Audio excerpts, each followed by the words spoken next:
Hey, I'm not surprised, motherfuckers.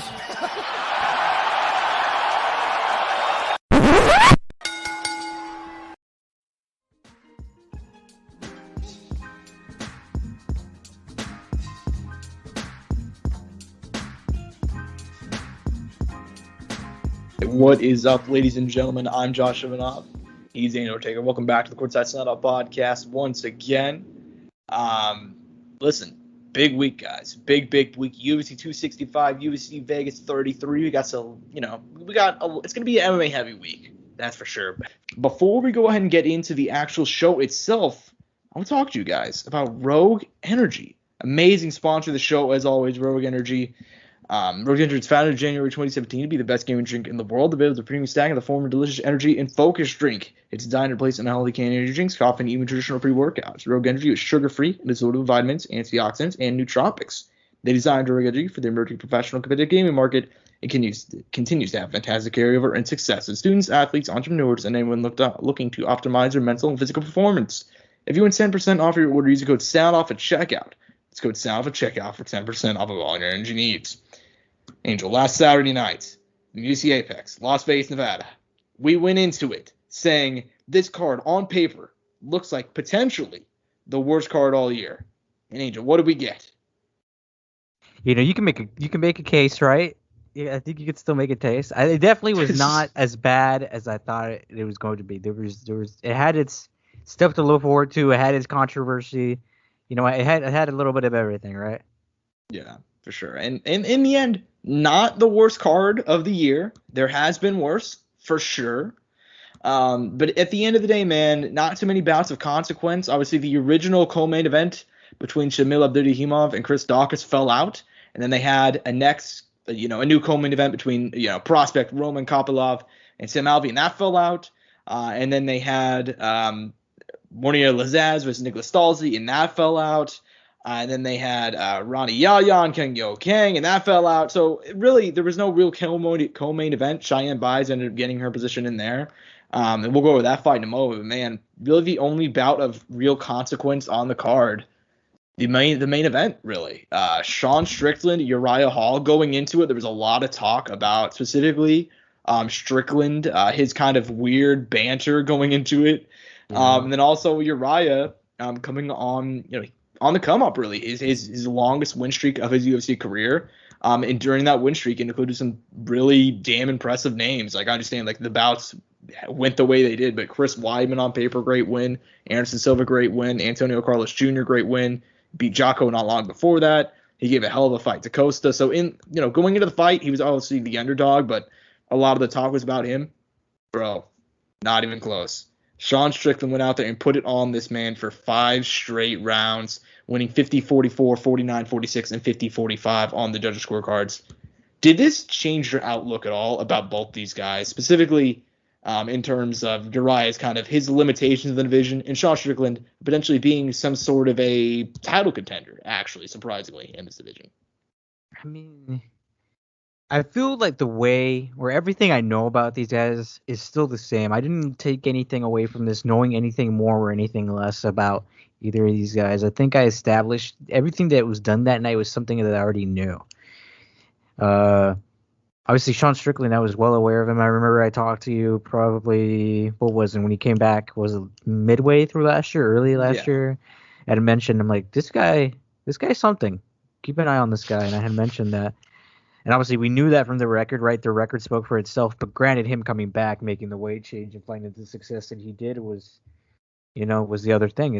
We knew what he was capable of, but it obviously came to fruition now over the past year, and he finds himself in a position with a fight that got announced not too long after his last fight that we're not going to get into a lot right now against Luke Rockhold on a pay-per-view in MSG, which, I mean, that's already exciting in itself. So, I mean, that just shows the natural progression of his career. As far as Uriah Hall, man, I mean, we talked about it, man, last year. When he moved into his gym and he stayed in there during COVID time, I'm like, this is his last run. He's going to have to do it. And I really had hopes for it. But at the same time, we already knew those issues that Uriah had in the past with the mental. And we go into it, and, we already know this. We already know this. I just thought that he was going to be able to come through and find some way to do it. Didn't end up happening, but you know, like I said, I don't think I could really take too much away from this because everything that happened that night is things that we had mentioned. It was just a matter of how and when it was going to happen. Mm-hmm. Yeah, and that's fair enough. And look, I think part of this fight, I really think the story about it, which I was shocked that he really didn't mention it on commentary at all, really was the fact that Uriah was one-eyed past the first round. Really, even halfway through the first round, his entire eye was pretty much closed shut, and it only got worse throughout the course of the fight. And I'll give Uriah Hall credit, man. This is a guy that, like you said, the mental side of it. I don't want to say he was ever a quitter because he definitely wasn't. He's a guy that always gave 110%, but sometimes the mental aspect wasn't entirely there. This dude was a warrior for 5 rounds, man. He couldn't see. You could tell he was gassed. And even in those latter rounds, round 4, round 5, he came out throwing bombs. And credit to Sean Strickland for taking them, rolling with them, and actually, being able to get the win and stay in there. Did it change my outlook on either one of these guys? I mean, to go ahead and echo the same thing, not really. I think Sean Strickland is probably it sounds weird. He's probably one of the worst matchups for Uriah Hall in that division. And I'm including guys like Izzy. I'm including guys like obviously Whitaker, so on and so forth. Simply because he's pressured 110%, man. He just always is moving forward, and that's a really bad style for Uriah Hall. And that's even without the eye closing up really, really early. At the end of the day, good for him. He'll be fighting Luke Rockhold next. And look, man, I mean, you can love him or hate him. He said some pretty controversial shit that look, whenever Deontay Wilder says he wants to kill a man in the ring, I don't believe him. Because Deontay Wilder is a sweetheart of a man outside the ring. You know what I mean? You never hear a bad thing about him. He took up boxing to go ahead and pay for, his daughter's medical bills, I believe. And so on and so forth, right? Whenever Sean Strickland says he wants to kill a man in the ring, it's got a different vibe. But love him or hate him, were you scared? Yeah, he is. He's out there. I think it'd be a fun interview, but I don't think I want to be friends with the guy. But at the end of the day, yeah, still a great win by him. The de facto co-main event of the evening, if we can go ahead and move on to that, Cheyenne Buys. I don't want to talk about the fight itself because it was so quick. It was such an amazing knockout. I will give her credit. She went from obviously being kind of, I don't want to say clowned on, but kind of clowned on for her fight against Montserrat Ruiz, where she said, "I'll follow you home, bitch," after being just completely 30-26. And it was pretty ridiculous. But she follows it up with an amazing knockout over Gloria DePaula, a huge head kick. And then she gets on the mic and talks about the fact that she's broke, about how, she's really put everything into the sport, and the sport has not really loved her back in the capacity in terms of financial rewardment. Angel, man, we never really surprisingly tackle the fighter pay on the show. Not really. I mean, it's a very popular subject in the MMA community, but we never really talked about it. What do you think about that whole situation? And then Dana White pretty much coming out, shrugging it off, saying, you know what, this is a sport where, if you don't win, it's really bad for you financially. I've in life, when it comes to I and even someone who complains about their own pay, right? Like anybody who works in the workforce, right? When it comes to money and pay, dude, it's such a weird thing to talk about, in my opinion, because I will always understand the business, right? Every business needs to profit. Every business needs to be able to make money in some capacity. Now, there is the moments where clearly some companies and some organizations could definitely pay, their workers and fighters or whoever it may be, or whoever it is who's providing the service that we mentioned, and obviously in fighting and in professional sports, across all professional sports, right? And I think a lot of times when it comes to UFC, we kind of give them a lot of shit about this because, I mean, the UFC is what we would consider the pinnacle, right? The pinnacle of MMA, right? Of professional fighting. And to think that, their fighters are having troubles or not making enough money or spending the majority of their money on their camp, and they're having to, take fights on short notice or maybe fight our different weight classes at times or do whatever. I think that's why we try to be we're kind of surprised, right? Because when you think about it, and at other high levels of whatever it may be, you don't hear about people, struggling with, money in the NFL, the NBA, or whatever it may be, and it's a constant thing in MMA that we hear that, or at least in the UFC, I should say mainly. I mean, I'm sure it happens in other organizations where there's financial issues of some sort, but I think the whole argument and the whole worry comes from the fact that these people are, quite literally putting their lives on the line, for our entertainment, man. I think we seem to forget that at times. At times we forget that these people are quite literally going out there and hurting themselves in the best way possible, right? And trying to entertain us. And sometimes they're being being compensated pretty well, right? I'm not gonna lie. If they do win, they get a pretty good pay. For a fight, they could be 9 seconds or a whole 3-minute fight, 3-round fight that might not be entertaining at all. It comes with a lot of tiny things. I obviously am someone who will always support the fighters, right? I want the fighters to live well and obviously earn good money to be able to support themselves. My whole thing is I always want the fighters to be able to live and live enough, live happy and well, because that's important to any individual. Mm-hmm. And I think you have a really good outlook on it. I think that as much as people try to look, fighters should be paid as much as they possibly can. Like, I firmly believe that. As much as a company can't afford to pay them without fully going out of business. I'm not talking about Affliction or anything. Because Affliction, I actually watched like a full Affliction card back from 2008, I think. They paid their entire card, which, I mean, they had some big names on there, but at the time, none of those guys were super big draws. They paid him something crazy, like $3.8 million combined, and I think Arlovsky got $1.5 million, and Fedor got $1 million, and it was more than 3.8. I was definitely off on that number, but you understand my point that I'm making here. And those guys were making their right kind of money, though, to be honest. Yeah, they got made pretty much the boxing equivalent, but they went out of business immediately because they couldn't sustain that. The UFC could legitimately pay that sort of salary now. And they'd be completely fine. Like, they can have fighters start, instead of at a 12 for 12, they can start them at a 30 and 30, because they're that big of a corporation. This is not the UFC of 2005 anymore. So I think it's pretty ridiculous that the fighters obviously only earn 20% of the cut. However, I also will acknowledge that this is different than the NBA and the NFL, where, such as, those guys earn 50%, 49%, 52% of the wages.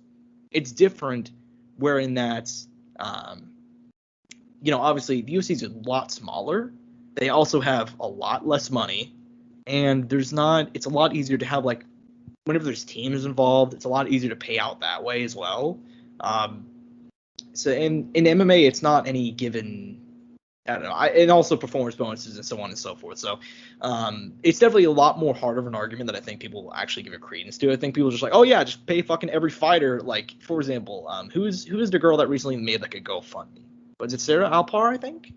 I do not remember her name off the top of my head, sadly, but I know who you're talking about. Yeah, and I think if you're listening to this, you probably know who it is at this point if you keep up with us. Yeah, for sure. And recently she had to put up a GoFundMe for, to actually have a fight camp because she just didn't have any cash. And shout out Jake Paul for actually giving some money to that. And I believe it was Sarah Alpar. I don't want to quote wrong, but at the same time, Sarah Alpar, even if she were getting paid 30 and 30 rather than 12 for 12, she's had two fights in the last 2.5 years. Like, that's not even a living salary, even if she was consistent. So I think, like, there's definitely, and a lot of people just took that at face value of like, oh my God, UFC pays terrible. They do, but there's circumstances extenuating into that. Like, Jake Paul was like, imagine if like an NBA rookie had to go out and do a GoFundMe. I'm like, well, if that NBA rookie was consistently hurt, was in and out of teams,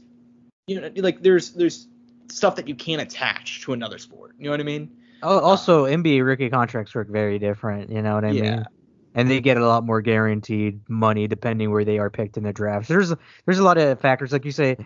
There's a lot of factors when it comes to all of this. I think when I brought up those leagues and when a lot of people try to bring them up, they use them in the wrong way. Mm-hmm. At least for me, it's just an example of saying that is the peak level of that sport.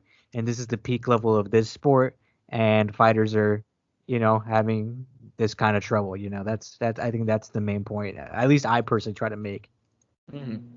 Yeah, and obviously, just like MMA is such a different sport than obviously those bigger leagues that we talked about. So I don't think the fighter pay argument is white and black as people like to portray it as. Yes, fighters should 100% be paid more. How much exactly? I don't know. I think that's a convoluted answer, and a difficult one that people much smarter than me are going to have to deal with down the line. At the end of the day, though, shout out Cheyenne Buys. She did get that Performance of the Night bonus, and she did completely change her life because she said she was negative in her account. That's $100,000, like just out of nowhere. So good for her. But at the same time, Dana, I think I made like a pretty good counter argument to the whole like fighters need to be paid much more money. Dana had such a shitty argument back to that, like he normally insults people, but his argument this time was like, you know what, this is a sport where if you don't win, it's bad for you. It's like, so you're insinuating that like it's financially bad for literally half of fighters. Like what a shitty argument to make. But regardless, man, as far as the rest of the card goes, to move aside from that fighter pay like that whole discussion that came up with Cheyenne Buys, what do you think about the rest of the fights in the card? Because there were some bangers in there. There were some not bangers in there, but I mean, for what it was worth, man. I mean, it had its good, it had its bad. I mean, the Rafa Garcia. Wait, what the fuck? That got overturned to a decision? Wasn't that a draw originally? Wait, what? The Chris. I could be thinking of the wrong fight right now. I think you're thinking of Kai Kamara and Danny Chavez. For some reason, I thought the Rafa Garcia and Chris one also went to a draw. Nah, I don't think so. Unless I'm completely. Did that get overturned? Hold up. I'm gonna have to. Chris Mocker always won that fight. I'm pretty sure that was always. I need to go back. I need to go back and do some research because for some reason I could have sworn that ended up being in a draw. Because I'm gonna have to go back and do some research real quick later on during the day because I need to find that out again. If not, that's gonna mess with me. Regardless, though, I mean, we'll continue on from that. I mean, Josh, he finally did it. Zaruk Adashev. Oh man, he finally got his win. My guy, and let's go ahead and let's give him some props here, man, because this is a fight. I read also that like he hurt. Did he break his hand? He did something. He had some really bad injury. And he went out there, and Ryan Benoit is not. He's not top 10. He's not top 15. This is a guy that's been in the UFC since he's 18 fights into his career. He's beaten some good names. He knocked out Sergio Pettis, for God's sake. It's not some bum. You know what I mean? And Zaruk just went out there and outpointed the shit out of this man. He showed us why we hyped him up so much, man. So yeah, I love to see that. Let's go. Hopefully he comes back soon and fights again. And hopefully he finds himself to be more comfortable at the weight class. But yeah, man, that was something. Good for him. Dude, the fight started off real quick with a KO of Philip Rowe. I mean, did you expect that? Like, it was kind of a sudden thing. I'll say this: whenever you kind of like initially sit down to watch fight, you never know what you're gonna expect, right? Especially opening fight of the night, even when you know the guy. At least for me personally. But sometimes you kind of sit down, and you're like, oh shit, like that just happened. Yeah, I was not expecting that at all. I mean, I like Oro. I don't want to pronounce the name wrong. Is it Orion? That's what it looks like. Yeah, Koshi. Yeah, really good dude. Really, really good. I believe his brother's also in the UFC and had a banger of a fight. I can't remember the guy's name that he actually fought, but anyways, dude has good blood in him. Like him and his brother are in the UFC currently. They're both pretty good. He was undefeated before this, and dude, that was pretty nice by Philip Rowe. I did not see that coming at all. It would open up the card. But even then, beyond that, I mean, Jinyu Fry, my girl, picking up a win. I will forever have an allegiance towards Jinyu Fry. No particular reason, but like the fact that she's 36, like she's fighting a weight class up the normal, and she's won 2 fights in a row. Got to give her some props, man. She might be in the top 15 soon. I liked her. She did have a couple, 2 rough fights. Kay Hansen, Loma Lookingby, in her first 2, which were tough, but dude, she seemed to have learned those lessons, and she pretty much just beat up on Ashley Yoder, who's I think 6 inches taller than her, something crazy. So good for her. Obviously, Kai Kamaka, and Danny Chavez went to a draw. Jared Gooden got a nice knockout. That was a nice, good win for him, honestly, dude. Like, he came on super short notice. I believe he took that fight. I don't want to be wrong. I think it was 3 days notice and came out and there was multiple guys who came onto this card short notice, I'm pretty sure. Yeah, a lot of guys. Jason Witt, Brian Barber was a banger. Overall, not a bad card, just lacking in sort of the big names, really.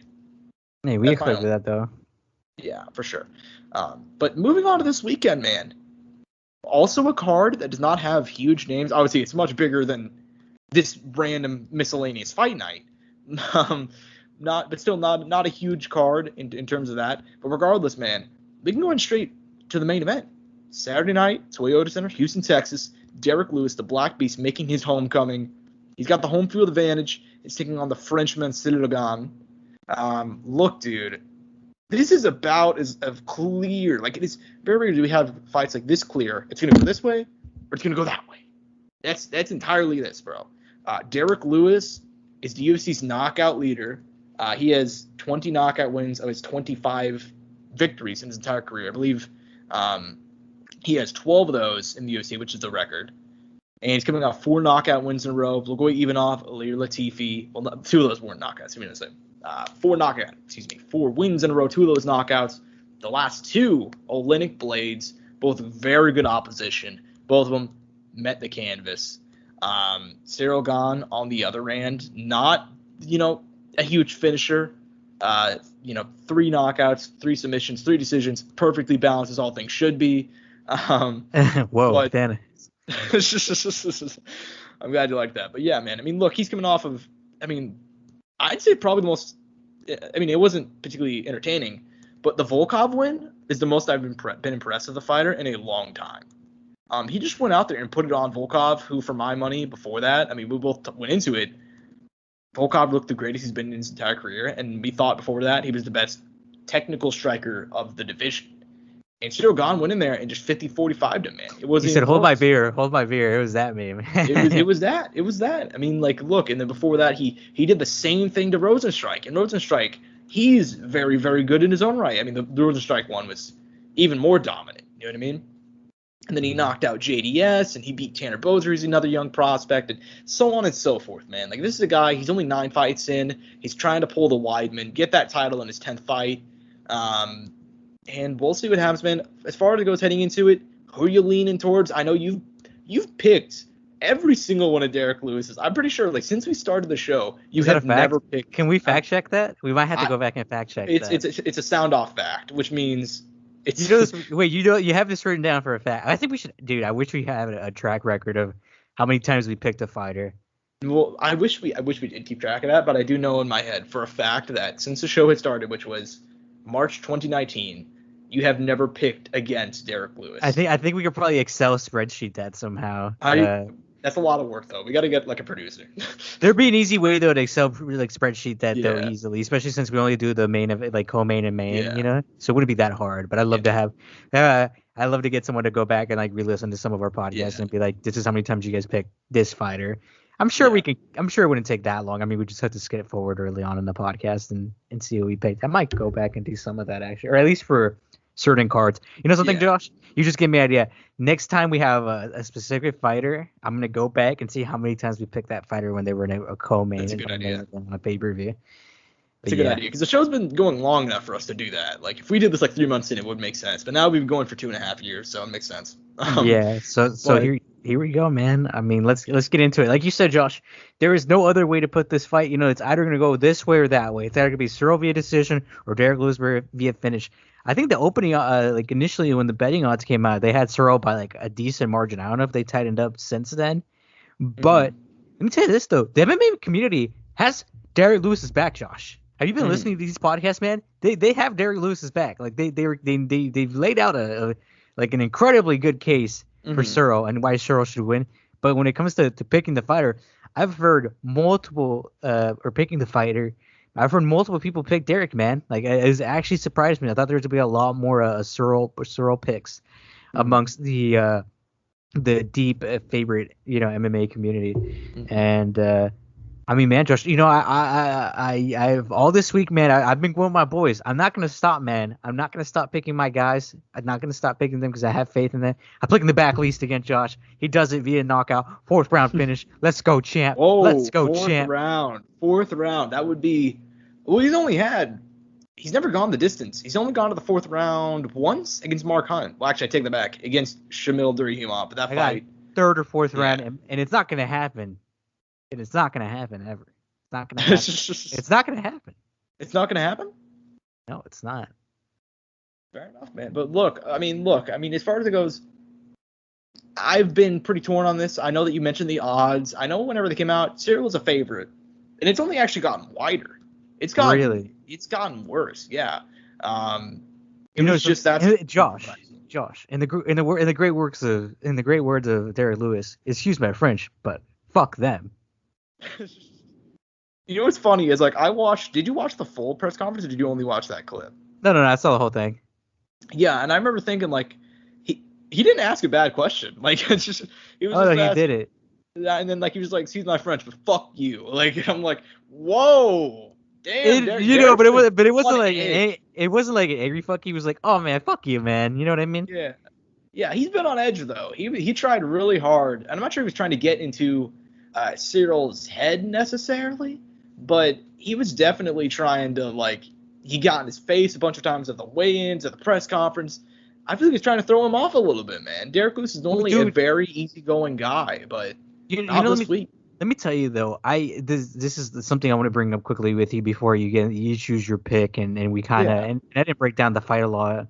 But you remember how I brought up and this is something I wanted to mention to you earlier. I wonder if Derek is always playing us a little bit. You know what I mean? He's hard to read because he'll be he'll talk about fight and be like, yeah, I fucking I did my thing, that's it. But I wonder if Derek really is he's yeah, I want to be the champ, you really, you know what I mean?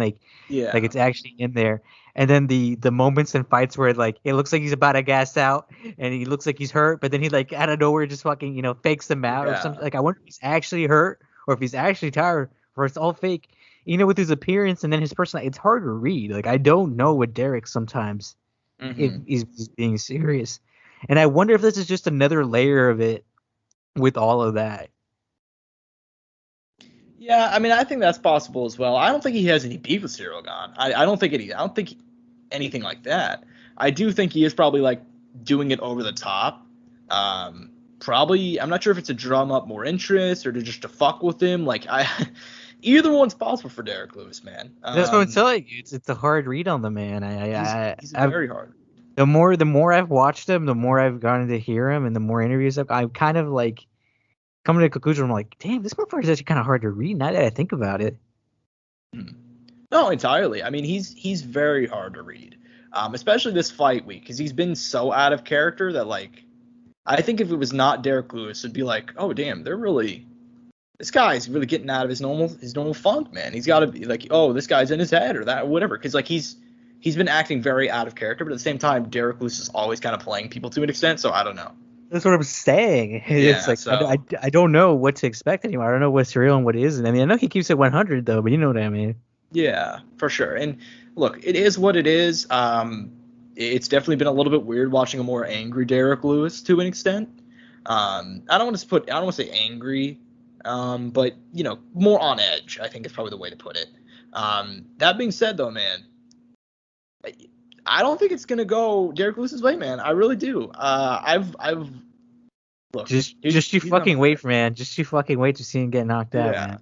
I'm not gonna dispute that happening. Not at all. I remember this conversation with Curtis Blades, just so you know. Oh, jeez, I wonder if there's a massive difference between Curtis fucking Blades and Cyril Gane. I wonder if there's a massive difference. Yeah, there is. But I remember you were saying word for word what you said originally in that talk.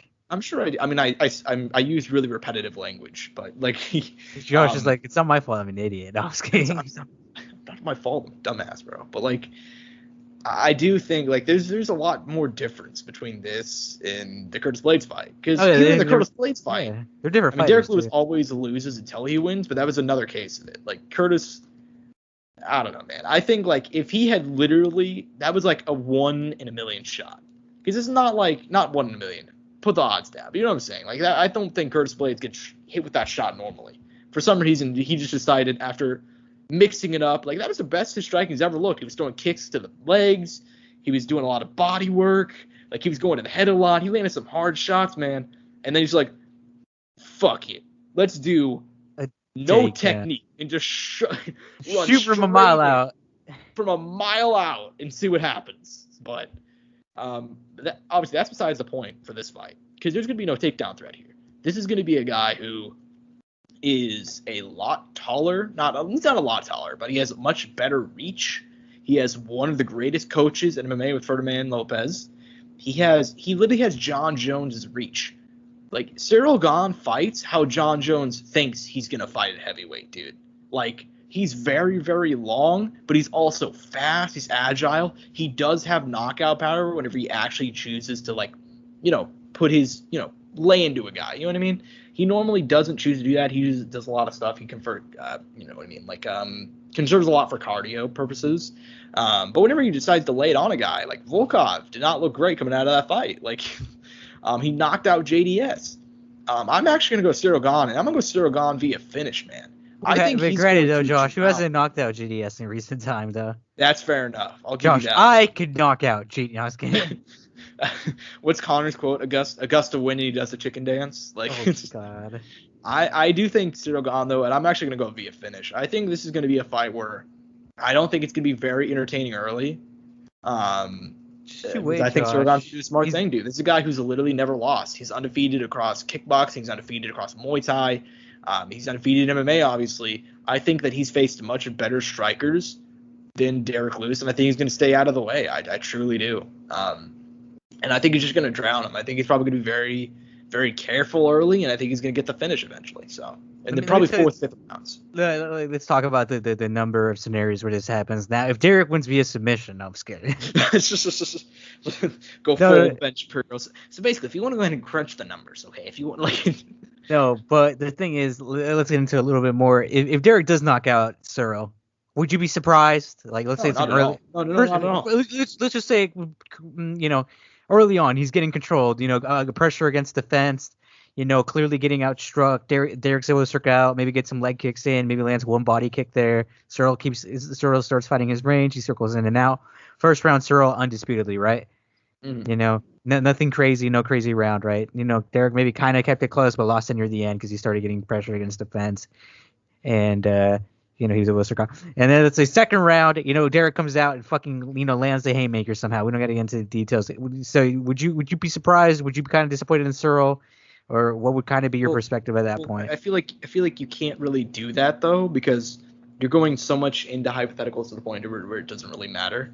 Like, no, I would not be surprised. If we're just going, like, would I be surprised at all in the slightest if Derek Lewis won? No. Okay. Because here's Derek Lewis's thing. It's like, he just comes out of nowhere. He just comes out of nowhere. Like, and it's not even like the case. What is the one thing that would surprise you from this fight? Because that's the one thing I want to know. Because I feel like we already kind of have established what should happen, what can happen. Cyril Gane wrestle fuck. Really? Yeah, if he wrestle fucked him. What, dude? I think if he did that, would actually, now that you mentioned that, what would impress me? If Derek actually did good on the ground, which I know that's not saying he's getting the submission or submitting him or whatever, but actually looked decent in a ground exchange. You know what I mean? Couldn't get taken down. As much as we joke about the whole, I wish sometimes I wish I actually bothered to make YouTube videos, make some sort of content, because I would love to do a breakdown Derek Lewis purely on the ground. Because he's not bad on the ground. The joke is he's the best blue belt or some bullshit. But anti-jiu-jitsu, anti-wrestling, yeah. But his whole thing is just standing up. But I encourage people to go watch the Oleinik fight.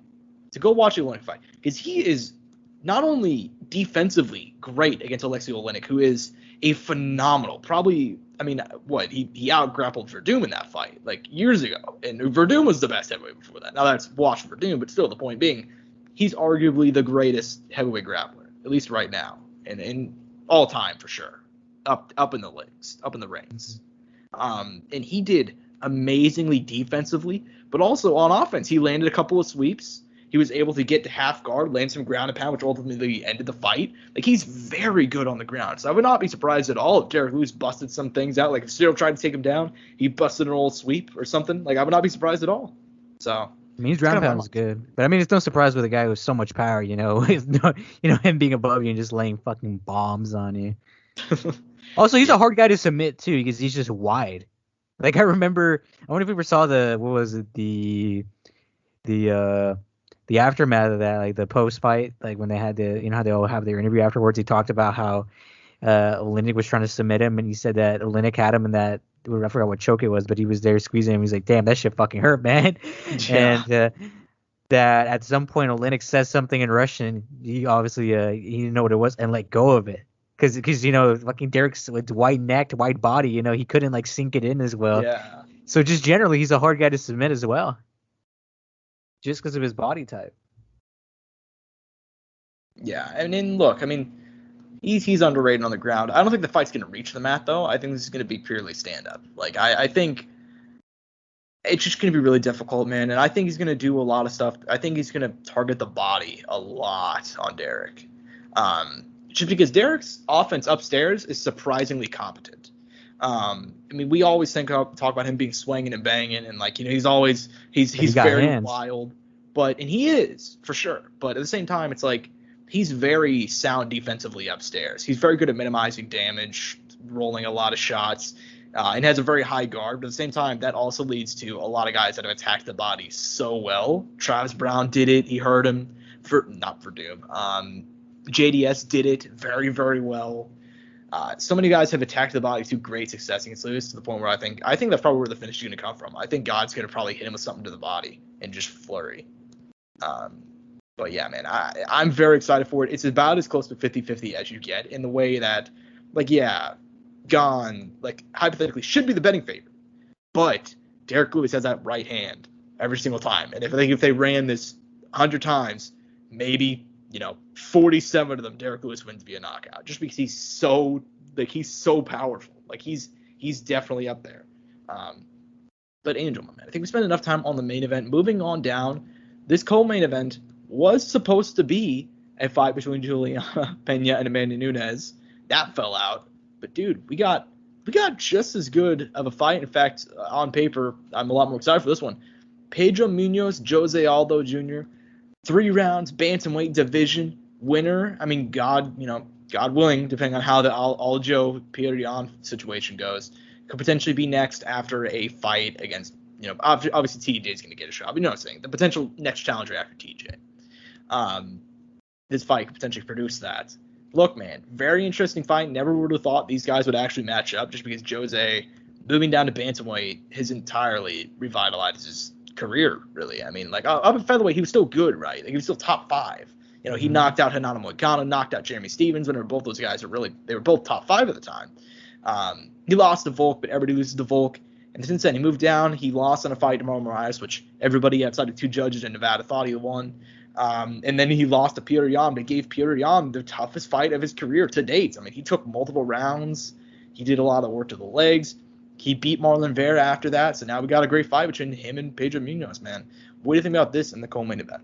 I mean, what a great fight, right? Like, terribly, I think people who maybe don't keep up a lot wouldn't think too much about it. Maybe look past it, like, they're like, oh, I know Aldo. He's the guy who got, KO'd by Conor, and not realizing that he has changed weight classes, is actually fought since then and had some decent bouts, and has looked, interesting at this new weight class, I should say. Maybe it hasn't gone perfectly how it should have, but, nothing's ever perfect in this life, right?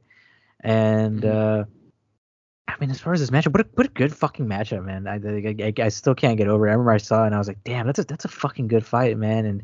And 2 Brazilians too. Obviously, I'm sure the Brazilian crowd's gonna love that. And there's a decently sized Brazilian community out there in Texas that obviously always comes out to support. And I'm sure they're gonna have a lot of fun, man, with that. I'm sure they're gonna really enjoy that. And Aldo, man, I mean, he is a fun guy still to matchmake with, man. I mean, he's still in pretty good age. Obviously, we talked about how he looked in his last fight. Obviously, you mentioned the leg kicks. I talked about how there's been a somewhat reduction in the volume of it, but I've also mentioned how that could just be from just it hurts him more than it hurts his guy, or it just hurts him just as much, just because the body can't take it anymore. And I mean, if he wins here, it's his 30th win, Josh. I was thinking about this not too long ago. I'm like, how far away, before we kind of get into it, how far away do you think Jose Aldo is from retirement? From retirement, man, he's got to be. I mean, shit, I have no idea, because he's been so I don't want to say inconsistent because that sounds like a bad thing, but he's very undecided on that because a lot of guys have like that pathway, you know what I mean? Like where they're like, oh, I'll have this fight, I'll have that fight, and then I'll retire. But because Jose's so young, he's still what did you just say? What was the number? Like 33, 34? 33, 34, something out there. Yeah, something along those lines. So he's very, very young. He was champ at the age of 23, dude. Like it's pretty insane, but he's still not old, and he's still putting in amazing performances. He's clearly past his best, but even past his best, Jose Aldo is still pretty damn good. So as far as what he has left, it really just depends on how fights go from now on. Like I fully believe that. Like the fact that he put in so much work against Petr Yan, and the fact that like he did really good against him probably has him thinking like, damn, I should probably stay around for a little bit longer. And then he beat Marlon Vera, and it's like, oh damn, I can still beat a lot of these young bucks, man. So I have no idea where his career is gonna go. It really just depends on how the fight on Saturday goes.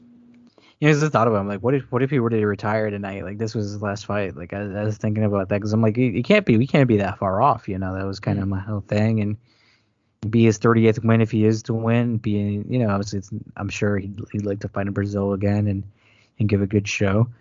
But yeah, man, I was really wondering that because I'm like, I'm sure maybe he does one more run where he tries to in his eyes. And if it doesn't go, I'd hope for his sake he'd be like, something. It's probably a good time to hang it up. My legacy is amazing. I made a lot of money. I was in a lot of great fights. I've been a draw, and my people love me. My country loves me. I was just thinking about that lately because I'm like, I'm sure we're not far from it, And we talked about these guys that have been around for a while, and these legends that are kind of it's like they're kind of going away, man. I mean, we only have a few of these guys left still around in the UFC, and some of them have been around a little too long, and some of them we're gonna miss a lot. And I'm sure Aldo's gonna be one of those guys that we kind of look back and be like, damn, we definitely are gonna miss him a lot whenever that comes. I know we're talking a lot here, like it's gotta happen, but it was just something I kind of wanted to bring up because I'm like, I feel like we're not far off from it. I don't know. It's weird because I think Jose has talked about retirement a lot, but he's never had a definitive answer. I think he said like years ago, back in like 2016, 2017, or along those lines, where he's like, yeah, I got 4 more fights in the retirement, but I'm going to go to boxing. I'm going to box after MMA.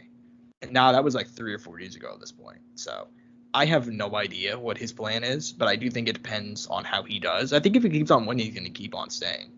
But is it a realistic possibility? If he just goes out and gets mauled by Pedro Munoz, which I don't think is even a possibility of happening. I think Pedro could win, but I don't think he'll just dominate him. Then maybe he'll think about it. But even then, I think Jose's a guy that like he's gonna want to have like a big retirement. I think he's one of those guys. He deserves it too. Oh yeah. And I mean, to kind of get into it there, because you already mentioned it a little bit, man. I mean, I'm gonna pick Aldo, man. I mean, I'm fully confident in this pick. Look, no, obviously his opposition, great guy, good fighter. I mean, I think he's one of those names that I've seen. I'm like, yes, this could be a good fight. And I mean, he's been in his last couple fights have been pretty good, if I remember. I'm trying to remember. So many good. I mean, guys, so many people on this fucking roster. It's impossible for me to remember everybody, in every fight. But I think we're in it for a good fucking match. Is this gonna be fight of the night? I don't know. Could be. Maybe the runner-up. Maybe the third. Definitely up there for sure. But I got Jose Aldo, man. I think he's gonna do it, man. Obviously, he's still Jose Aldo. He still has all those skills. He has all those abilities. It's just a different weight class with the weight change. It doesn't seem like it's affecting him in any negative capacity so far from what we see. Obviously, I want to see the leg kicks again, man. Obviously those leg kicks are a good thing. Like I said, I don't know if it's because of time and how his body's been affected by it, but I want to see it again, man. And obviously the jiu-jitsu's there too, man. We know it's there, and Aldo's a hard guy to take down. He's not going to give up easily. I know against his opposition, he's going to try to do everything he can and pull out his best skill set. But you need to recognize this is still fucking Jose Aldo, man. Nothing changes in that capacity. For sure, man. And I am also going to go Jose Aldo. Is it Jose or Jose? Because I've heard it pronounced both ways. I've heard both as well. Yeah, let's go Jose for the sake of conversation. I'm also gonna go Jose Aldo, man. This is a guy that's I really think like hypothetically, if he had not come back after the Petr Yan fight, I would have thought like, damn, that could have been his swan song. You know what I mean? That could have been because like he lost, but like damn, like especially in hindsight, he did by far the best against Petr Yan than anybody. I mean, Jimmy Rivera did really, really good too, but even Jimmy Rivera still lost cleanly. You know, I mean, he was winning those rounds up until he would get knocked down. It was really something crazy. Like I think he won every single round up until the last 15 seconds of each round, and then he got dropped every single round. Like it was something crazy, but regardless, he still lost that definitively. Jose Aldo took 1 to 2 rounds. He brought in the leg kicks. I remember he knocked him down with a leg kick. Like he took his feet out from under him. Like it was the first time he's used leg kicks in forever. Marlon Vera, he utilized amazing body work, man. Like he's been Jose Aldo. Moving down to bantamweight has completely revitalized him, and he did it the right way too. A lot of guys, whenever they move down in weight, they just decide, oh yeah, I'm just gonna cut a little bit more. Or when they move up in weight, I'm just not gonna cut as much. Jose hired a nutritionist, was like, yeah, I'm going to take 2-3 months to just get my body in right. I'm just going to get in good shape. I'm going to lose some muscle mass, but I'm going to go ahead and still be big for the division. And he hasn't even had an issue making weight either, which is pretty crazy. So that was the big worry. That was the big worry. People, Josh, how do you feel? I actually want to mention this real quick. I'm sorry to cut you off right there because you were just mentioning the weight cut stuff. But I remember it's still now. I see a lot of people saying he's dying. He looks like shit. I'm like, I mean, everybody who weight cuts looks like shit, you know? Yeah. What are kind of your thoughts on that? Because I remember, what was it, like yesterday, day before yesterday, I was on Twitter and it was a picture of Aldo, a little bit right after his weight cut when he weighed in. And obviously the guys are at that point, their peak dryness. And people were like, he looks like he's dying. He needs to, and I'm just like, what the fuck? Have you guys not watched the sport? Like the man is dehydrated because he had to cut weight. Yeah, I remember the first time he cut weight against Marlon, he looked really rough. Since then, I feel like he's actually looked, he doesn't look great, but no fighter looks great cutting weight. Like he does not look overly terrible. Like I remember thinking it could just be that I'm used to it, but I remember the first time he fought, like whenever he fought Marlon Moraes for the first time, I should say, because he's fought 2 Marlons, but like I should specify that. The first time he cut down, I remember thinking, God damn, Jose looks like he's gonna die. Since then, I have not thought that he's looked that bad, honestly. In this fight in particular, I didn't think he looked bad at all, honestly. And then those Brazilians have that tough old school weight cut where they do it like the week of, where they go fucking hard or whatever. Yeah. But look, we both got Jose, and moving on down, man. This is a card that's not great in terms of names, but it's for the hardcores, man. And this fight up next, it's amazing. Honestly, it's one of my most hyped up fights probably on the card. This might be like probably the fight I'm personally looking most forward to. Michael Chiesa, Vicente Luque, man. These are 2 guys that have really found their groove. Like they've been in the UFC for like a deceptively long time. Chiesa's been in the UFC since 2012, which is pretty insane. It doesn't feel like that long. And then Vicente Luque has been in the UFC since 2015. And neither one of those guys, it doesn't feel that long because they're just now hitting their stride. Obviously, Chiesa, he started off down lightweight. He was kind of a middling guy. I mean, his best moment was probably beating Beneil Dariush. Jim Miller was a nice one as well.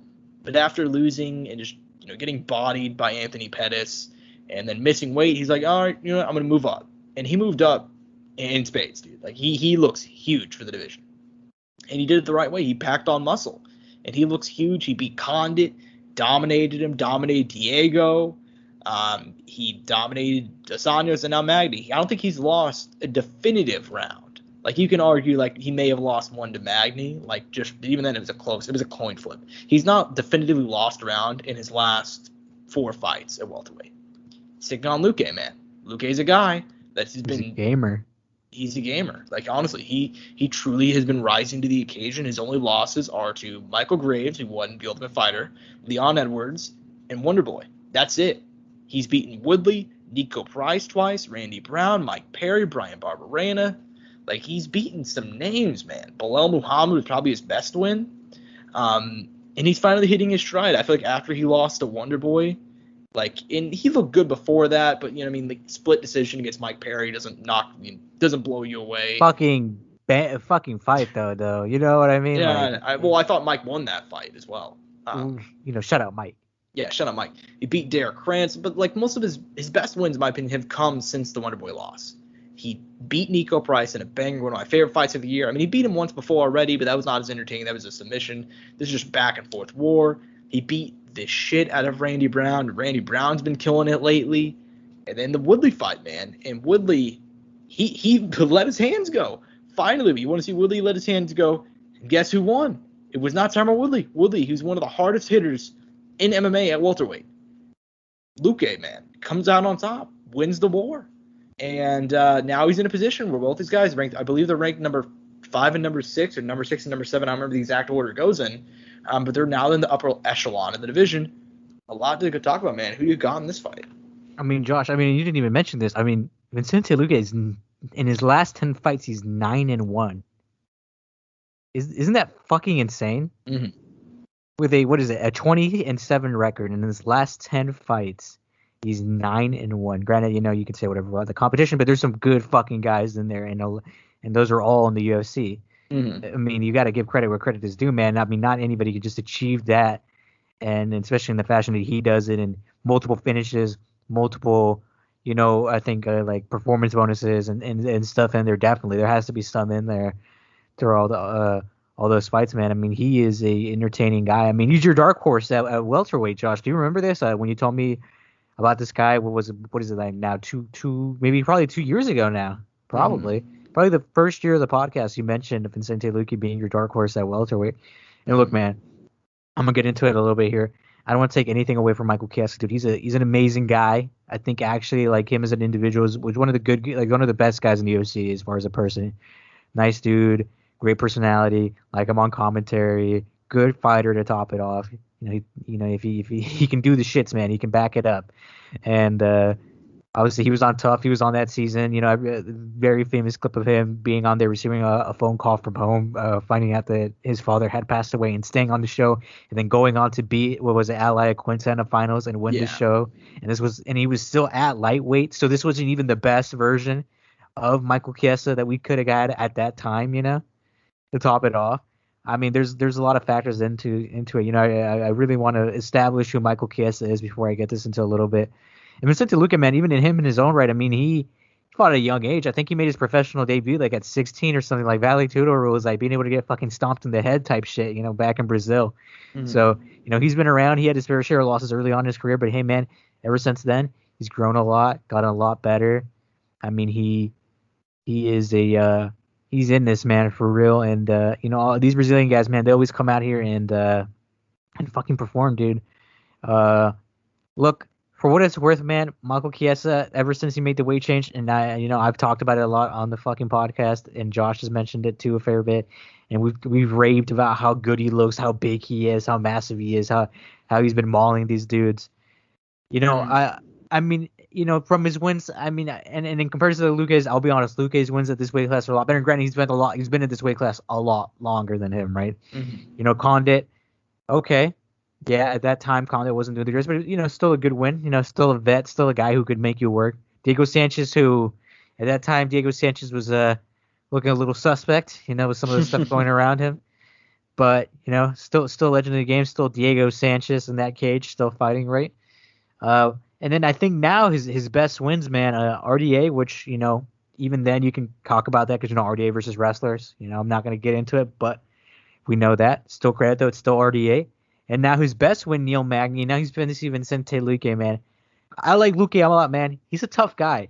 And, in that Woodley fight, when he got fucking cracked and he stayed in it, he has a certain level of calmness, man. Even though he gets into those fucking wars and it gets crazy, I feel like it's controlled chaos. To us, it might not seem like that, but I think the whole time he's like, okay, I need to recover. I know what I need to do. Like, he knows what's going on. I'll make a clear cut right now. Chiesa, obviously, his way of the route and his winning, he's definitely has the ground advantage, and obviously Luque has the hands and probably the power. And I'm sure Chiesa has some power in there. We haven't seen it though, because his striking has been developing slowly. I think if he fully developed striking, his power could be just as good, because I don't think we see him like output that as the best as he could. But I think as far as this night, man, I'm going to pick Vicente Luque, man. I think he's still the dark horse. I think he becomes 10-0 or not 10-0, but wins his last 10 fights with the one loss in there. So I guess it'd be 10-1 at that point because it wouldn't be 10 straight. Yeah, and it's definitely an interesting style clash because, like you mentioned, Chiesa probably has the wrestling advantage, but it's not like Luque's some slouch on the ground. Oh, yeah. Luque has a clear stand-up advantage for sure. That being said, though, man, I'm actually going to take Michael Chiesa. The wins, like you mentioned, Luque's wins are much better at the weight class. And I don't think it's inherently Chiesa's fault. He fights who's in front of him. But I think the way that he's dispatching them, in my opinion, is more important than the names themselves. Because, like you mentioned, Condit, he's older. Diego, at that point, right before that, he was coming off of one of the greatest wins in recent memory against Mickey Gall. He just completely mauled him. After that, that's whenever he had Josh Fabia. So definitely not a good position for him to be in, but he can still completely maul him. And Diego is still, even with Joshua Fabia at his side, still a monster grappler. Dude, still phenomenal, right? And RDA, RDA is not great against wrestlers, at least in recent memory. And then the Magny win, he's beating these guys. It's more important to me the fact that he's completely dominating him. You can argue that across those 4 fights, nobody took a round. And he obviously did finish the Condit fight, a one-handed Kimura, was just completely dominating. It was great. He's been completely dominant to the point to where it's Luque has the better wins, but man, he's beating these guys, these lower tier guys. I don't think Magny's lower tier. Magny's top 7, top 10. RDA's top 6 of lightweight right now. But he's dispatching them in a way that a champion would. He's not even making it close. I'm going to take Michael Chiesa, man. I think this is going to be his big moment. I love me some Vicente Luque. I've hyped him up for years. I do think this is a bad matchup for him. I truly do. But as far as it goes, that's an amazing fight, though. And moving on down, man, we got a rematch. Tecia Torres. What's her nickname? The Tiny Tornado. I like that. Obviously ranked number 10 in the women's strawweight division. Been one of the OGs, man, ever since she was on the first strawweight card. Has surprisingly never had a title shot in her UFC career, but she's always been the person that will throw against prospects to see how they'll do. She did, however, fight Angela Hill early on, only her second fight in the UFC. That was very, very early in Angela Hill's career. That was only her third fight in her career, actually. Since then, they both had an interesting pattern of fights. Obviously, Tecia pretty much maxed out near the top 5 of the division. She was one fight away from a title shot whenever she fought Jessica Andrade. Then she lost to Joanna. Then she lost to Zhang Weili. Then she lost to Maria Rodriguez. But she's rebounded 2 wins in a row, including the first stoppage win of her career against Sam Hughes. But Angela Hill, man, you can argue that Angela Hill should be 5-0 in her last 5 fights. Oh, yeah. And she honestly should be. I think she's won every single one of those fights. Obviously, I guess you could be last 6, actually. She won 2 of those fights via knockout against Hannah Cybers and Ariane Colosi. She outpointed Loma Lukenby. Then she had 2 split decisions against Michelle Waterson and Claudia Gadelha, where pretty much everybody thought that the fight actually went the other way. And then she's coming off a win over Ashley Yoder in March. Very interesting rematch. Obviously, first time around, Tecia won via decision. Who do you got in this one? Remember what was it now? Last month when we talked about Miesha Tate coming back and women hitting their prime later on. I think we might be seeing that with Angela Hill, Josh, because like you just said, you could make the argument that she could be on a 5-0 win streak right now. And can we bring up the fact that she fought 5 times in 2020? She fought 5 times in 2020. We're not. Was it 5 times? No, it was 4 times. Sorry, I threw one in there. It was still 4 times. Still crazy though. 4 times in 2020. She could have fought 5 because she actually was scheduled to fight Tecia Torres in December. So she could have fought 5 times. Who knows what ended up happening there? It ended up falling through. Regardless, though, even with COVID and all that, she still, try to make fights, try to get better, make her game better. And I think she does it this time, man. Obviously, I think she's grown. I mean, what was that? Her second professional fight? Third professional fight? Yeah, something third. Crazy.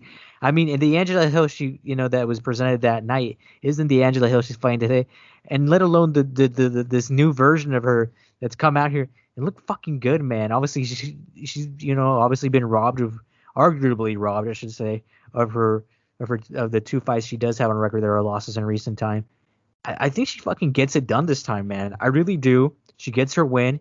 She proves the people wrong. She shows them she's here, and she gets the victory that she's long awaited. Mm-hmm.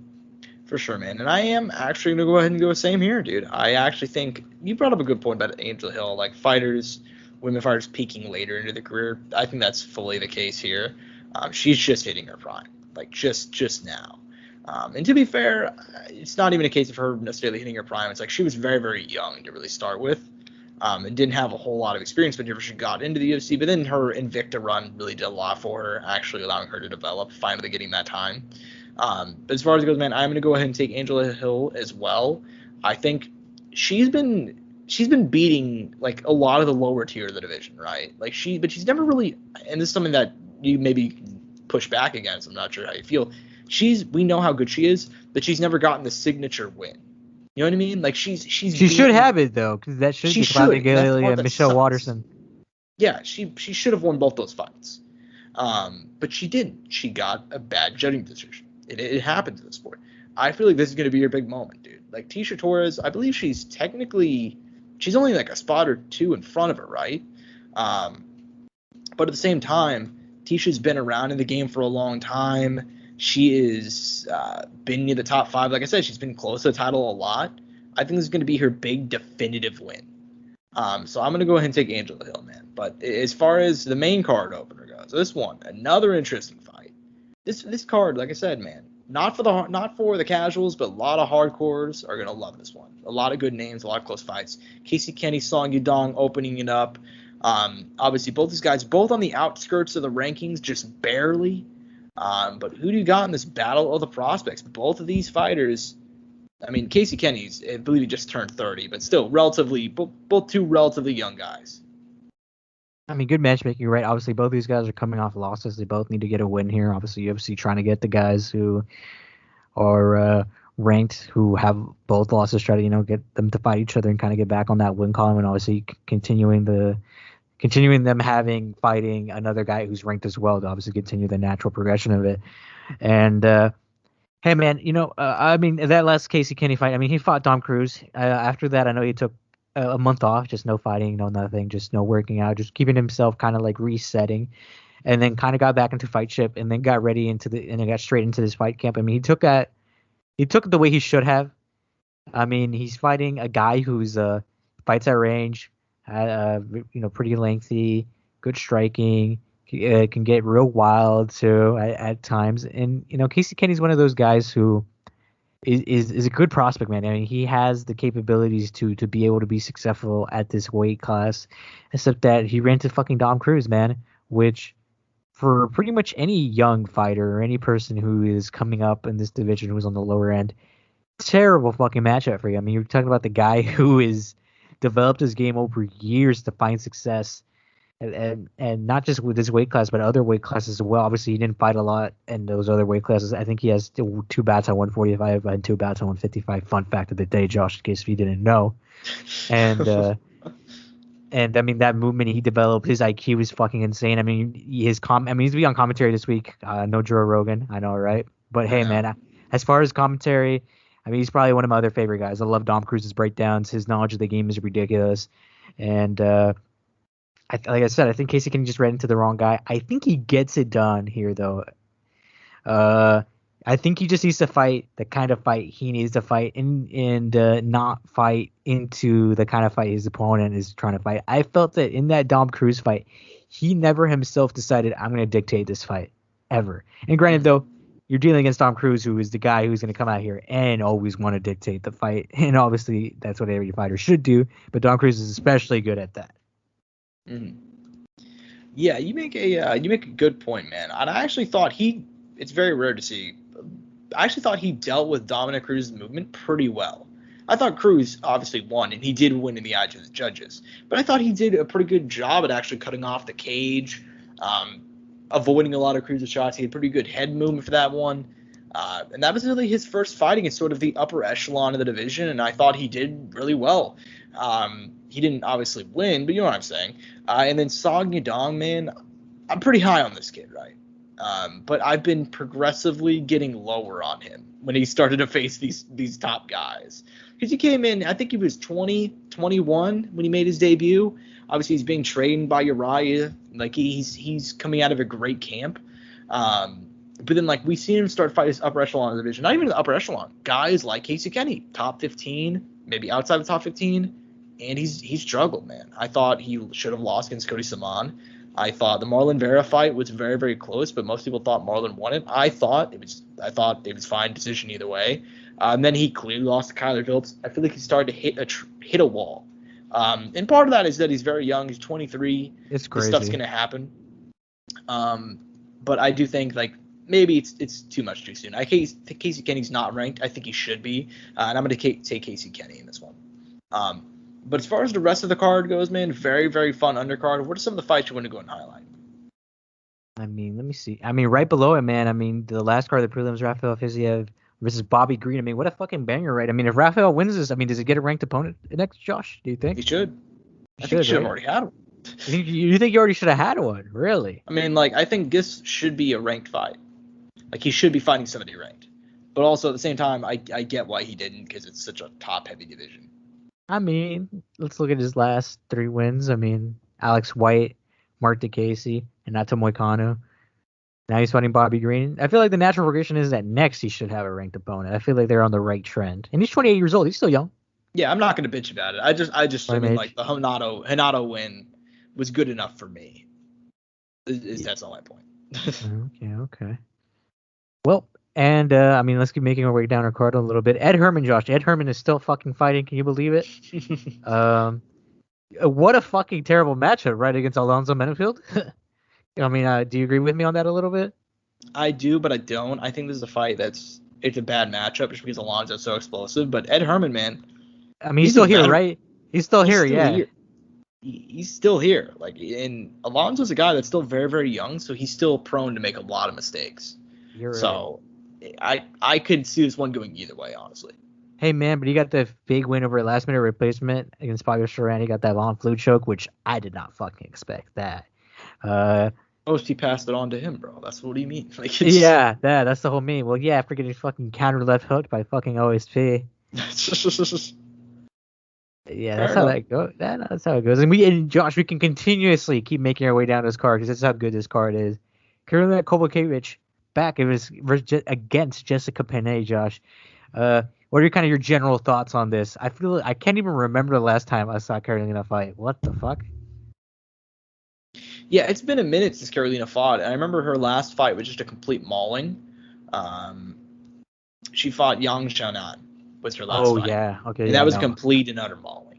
Yeah, so she's on a 4-fight losing streak. She loses this here. She gets cut, right, Josh? Like, probably. Unfortunately so, yeah. Yeah, that really sucks with her. But I put her in there with a veteran. So I think they're kind of like not giving her a chance, but giving her an opportunity to like see if she can get back on that win column.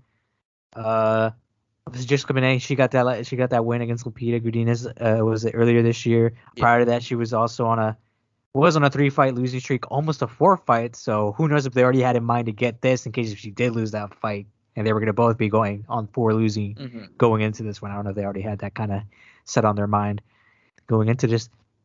But yeah, some interesting matchmaking there. Obviously, must win for her, and obviously, I mean, must win for both of them. Obviously, they're not both in terribly great spots either. For sure, especially more Karolina though, because Jessica Penne, she got a lot of leeway with that win because that was a great fight, and it was also a great comeback win. When you come back from 4 years back and get that win, that was insane. So I think she has a little bit longer of a leash. But yeah, Karolina loses, she's done, which sucks, but it is what it is. But speaking of guys who may potentially be done, which comes out of nowhere, I think this is probably, there's other fights we can highlight, but this is one that, like, man, Manal Kape, man. Cape. I'm not sure entirely how you pronounce his name still, but this is a guy who, coming off of Ryzen, man, he looked so damn good. Now he's lost 2 fights in a row. He's taking on a really tough guy in Ode Osborne, and he just missed weight by 4 pounds. Yeah, not a good If he look. loses, he's done, right? I mean, he'd probably get cut, but I'm sure he'd get picked up by some organization that's big. Yeah, but you know what I'm trying to say. Like, in terms of, like, Well, let me tell you this. I do think he should have won his last fight. Granted, though, it goes back to the issue that we had in his original fight where we said his only issue was not having the fucking output. And in that fight that he should have won, if he would have just put a little bit more out, he would have had that victory, and he would have been in a good spot here, man. He would have finally been 1-1. He comes out here and misses weight. I mean, it's a really shit scenario for him, and I mean, I think he can win it. He should win it, hopefully for his sake, obviously. Obviously, no disrespect to Osborne, but I mean, both guys, they're both in need of a win. More Manel than anything, obviously, because of his situation and missing weight, obviously not good. Already for forfeiting a percentage of his purse. And like you said, he had a lot of fight coming into the UFC. There was a lot of people within the UFC who had a lot of hype of him. He comes in and has kind of been lacking, but I think he should be able to find some success, man. I mean, he really should come out here and get this victory. I mean, if I'm his coaches, if I'm his manager and anybody around him, I need to, you kind of want to make him realize what's at stake here, because if he does lose, it'd be a third one, and he'd be like, well, I missed weight. But at the same time, it's kind of like the fashion in which they have gone, where he could have won his fights, has not been great either. Because if he was going out here, putting it as well, making it fucking crazy good fights, pride never die, put it all out there, and doing all that, and it seemed like he was working hard for it, then we could give him some leeway. But it's just a matter of fact that he hasn't given us what he is capable of at this point. For sure, and that sucks, because you can see that he has so much potential, and you even see it when he actually decided to let his hands go. I mean, look, Ryzen doesn't have the same talent level of the UFC, but look, that's some good guys. Mizugaki, great guy. Kai Isakura, great guy. Like, he has some Ian McCall, great guy. Like, there's other names that he's like fought and he's beaten, where it's like, oh damn, like, yeah, this. And he gave Koji Horiguchi a great fight back in 2017. Shout out. He lost, but still, it was a great fight. So on and so forth, man. To the point where it's like, it's so disappointing, because he has so much potential, he's just not showing it. But as far as the rest of the card goes, man, are there any other fights you want to go ahead and break down before we close out? Not personally any other ones that I want to highlight at this time. All right, fair enough, man. Well, look, one last thing before we go, I want to talk to you guys about Dope. Always a great sponsor to the show, as always, serving up nostalgia with every scoop and curating moments of self-love. Dope burst onto the dessert scene in 2017, has served more than 250,000 cookie dough lovers. Become one of the 250,000 cookie dough lovers, and get yourself some cookie dough. Get 10% off your order by using the code Soundoff at checkout. You can bake it, you can eat it raw, it doesn't matter. Dope, amazing sponsor of the show, as well as Rogue Energy. Go ahead and shout them out as well. Use code Soundoff for them as well for 10% off. Once again, that being said, hope you guys enjoyed the show this week. Put a lot of work into it, as always. Hope you guys enjoyed it. That's, as far as plugs, at Josh Evanoff on Twitter, at AngelTake_01, at Courtside Sound 1 for all information about the show. That's all we got. Peace and bud grease. Mouse click.